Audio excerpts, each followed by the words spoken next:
আমরা পৃথিবীতে পুরুষরা জন্মেছি অনেকগুলো দায়িত্ব নিয়ে জন্মেছি।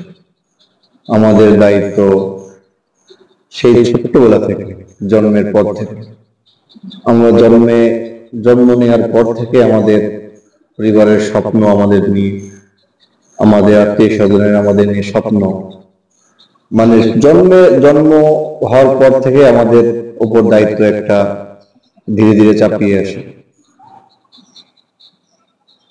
যখন আমরা একটা ঘরে একটা ছেলে বা একটা মেয়ে থাকে, প্রাধান্যটা মেয়েকে বাবা মা বেশি দেয়। কারণ মেয়েটা পরের বাড়ি চলে যাবে সেই সুবাদে, আর ছেলে তো সবসময় থাকবে বাড়িতে। ছেলে কামাই রোজগার করবে, সে নিজের সুখ শান্তি থাকবে। এটা আমি খারাপ দৃষ্টিতে বলতেছি না, এটা একটা পরিভাষায় চলে আসছে, ধারাবাহিকভাবে এভাবে চলে আসছে। তা আমরা ছোটবেলা থেকেই আমাদের জীবন নিয়ে আমরা যুদ্ধ করতে করতে বড় হয়েছে। আমরা যুদ্ধ করতে করতে বড় হতে হবে। আমাদের মৃত্যুর আগ পর্যন্তই আমাদের যুদ্ধ।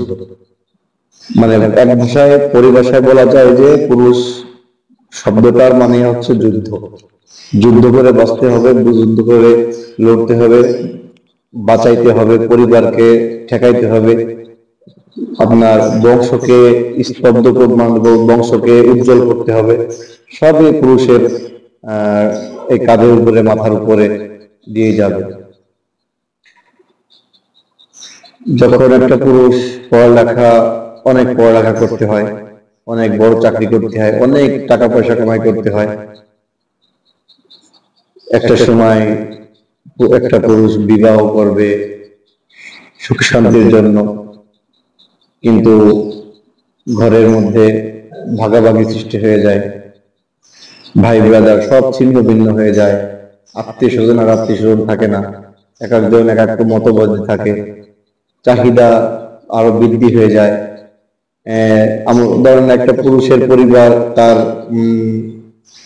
ছেলেকে দোষ দিবে যে সে সব শ্বশুর বাড়ি করতেছে, শ্বশুর বাড়িরা বলে যে তোমার ভাই ব্রাদারের পিছনে খরচ করতেছো, ভাই ব্রাদারের দেখতেছো, এই রেষারেষি চলতে থাকে।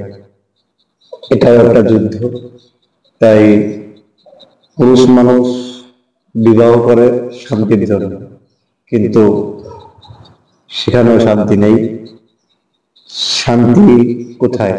পুরুষ মানুষের শান্তি কোথায়? কোথায় শান্তি বলতে পারবেন?